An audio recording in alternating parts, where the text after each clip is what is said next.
You know, I don't sit up here and try to come up with the answer that I think is the most palatable to the public to make the general public happy. I come up with what I believe will try to defeat the technocracy that openly wants to enslave humanity. I mean, here's an example. I remember 20 years ago when they were trying to push these LED light bulbs, which I'm being bombarded with right now, and other systems from incandescent, that incandescent is just organic the way it flows the light. But with LED, it's like a particle beam. It builds up the charge and then hyperpulses it at a rate your eye can't even differentiate. And then that causes, they admitted in major studies, brain damage, headaches, serious problems. You can't even hardly buy studio lights that aren't LED now. I'm looking at trying to spend more money to get stuff that isn't, because it's incredible. But, Professor, here's why eco-friendly lights bulbs aren't causing headaches. I don't care if you're black, white, Hispanic, what you are. We should have a discussion about that. Why'd the government mandate it? Well, we got some documents on that. Artificial intelligence, a greater threat than North Korea, says tech magnate Elon Musk. Absolutely. Not the technology's bad, it's how it's being programmed. So, no one talks about the robots or the AI or the elites. It's all like a white guy or a black guy, and they can get some idiots to go fight with each other. And then both groups have a reason they're there and a beef, and you can listen to both groups and they've got an excuse. But then my reporters go there and other reporters and get attacked by Antifa, and the media says it's the right-wingers. It's not about who did right or wrong. I just report what's going on. I'm not smart enough to sit here and look at something and then make something up about it. There's too much happening. I'm completely programmed to just tell you what's going on. So, Gavin Wentz, I want to play here in a few minutes a clip of you being attacked along with Millie and pepper spray, but just your final takeaways from this. I really think we need to stop playing into terminology that the establishment has created to more or less use everybody in a pawn game. Exactly. You know, Hillary calls everybody that doesn't like her alt-right. Then she has white supremacists march under the banner. It's not hard to figure that out. You know, instead of white nationalist, why can't this be called American traditionalist or something that they're not using, so that they have to play a game as well of having to, you know, capture the language we're using. You know, exactly. Like we should not, you're a genius. We should not play into the terms they're giving us. Definitely. And my takeaway from this whole thing is that I do think that the group, Jason Kessler and them, they should definitely sue. Go about means by crowdfunding to sue over discrimination. If you're worried that because you're white and you have progressives out there hating you, that somehow you're going to be discriminated against, sue. Do petitions. Exactly, because if a group was saying blacks were subhuman, kill blacks, they'd be sued and you'd win. Sue them, exactly. That's a good point, exactly. Millie. For the universities out there who are doing, like, no white people days and stuff, sue them into bankruptcy. Get smart about it. Going out and protesting, yes, you have a right to protest, and the but police it's much smarter wrong. to sue. Millie, you're a genius. I'm going to have you back on tomorrow. Gavin, but you haven't had as much time. I'm sorry, I was interrupting you because it's so true what you're saying. Finish your point. Well, it's just part of the motivation for going to these events, because Millie and I are both in danger doing it, is the more times we show up at these, the more video footage we get, the more we realize it's the same people over and over again getting bussed in. It doesn't matter if we're in Texas, Ohio, Virginia. We're literally seeing the same players at each of these on both sides. We even have video footage of people on the left and the right admitting that they're paid agitators. Professional protesters going to these things to help the establishment curtail it into exactly the direction they want it. And that's basically what's going on. And you guys never got the credit. It's not about credit, but we put it out. It got big news. The cops busted them over this, and what 4chan found, like the guy hitting the lady in the head with the bike lock and other stuff, those were professors there involved, and that started with your investigation of them bailing out the attackers. I mean, you guys, like you said, you're just busy on the road. You're about to put it out tonight and tomorrow.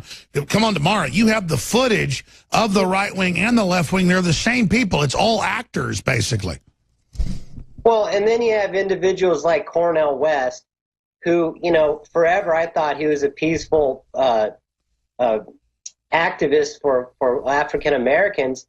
Come to find out that what he's doing with others is they use the veil of peace to coordinate with the violent agitators, so that you've got the quote-unquote peaceful protesters locking themselves arm in arm behind the white nationalists, so that what ends up happening is that the violent protesters have their way with the white nationalists, and the so-called peaceful protesters get to walk away unscathed, and then they get interviewed and woes me, all these violent white supremacists, when really it was a very coordinated effort by the left where they use a sort of a double of both peaceful and violent together. As it's all coordinated. Exactly, and they were, what you forgot to say was that the peaceful ones that were singing and in church choir outfits with Cornel West, they were linked arm in arm, so that when the Antifa attacked the Unite the Right rally attendees that were out in the street, when they tried to run back to where the medic area was,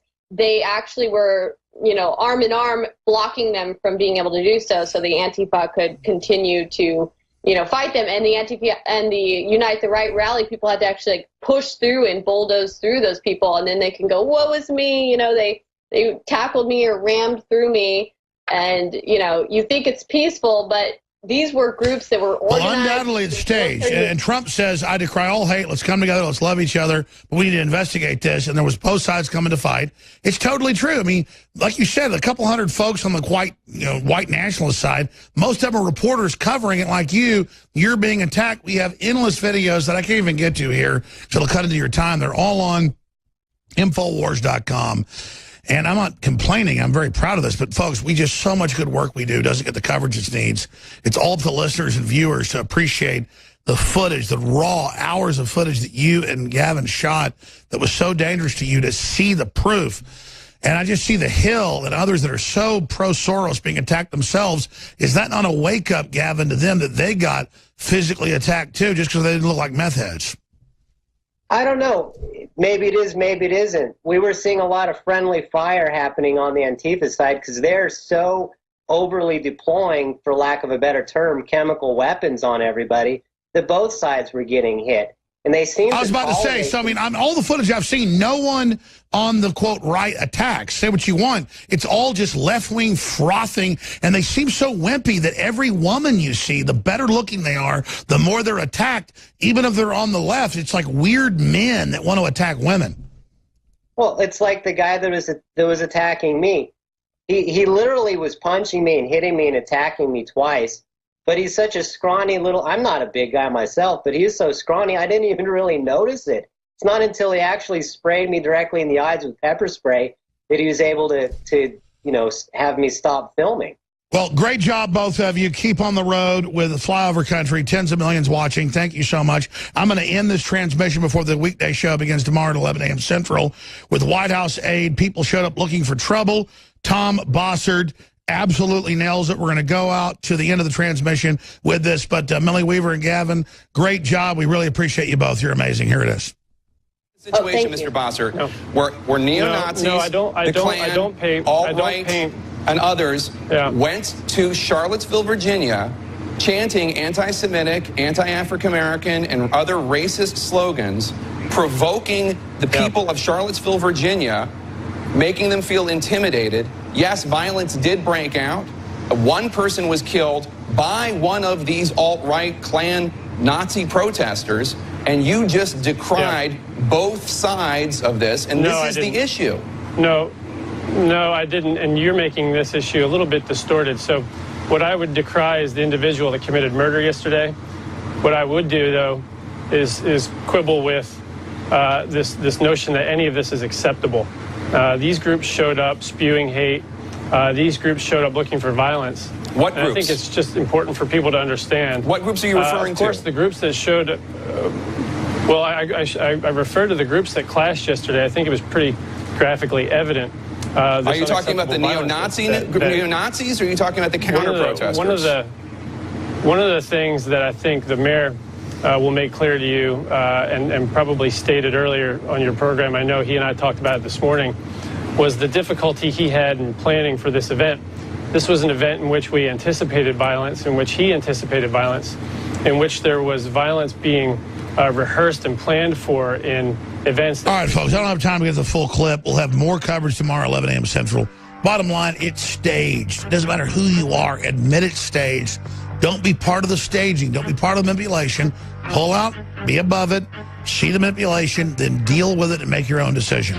Infowars.com, the tip of the spear. Great job with the crew. We'll see you back, Lord willing, tomorrow, 11 a.m. Central, right here in this studio. The rest is up to you, my fellow Infowars.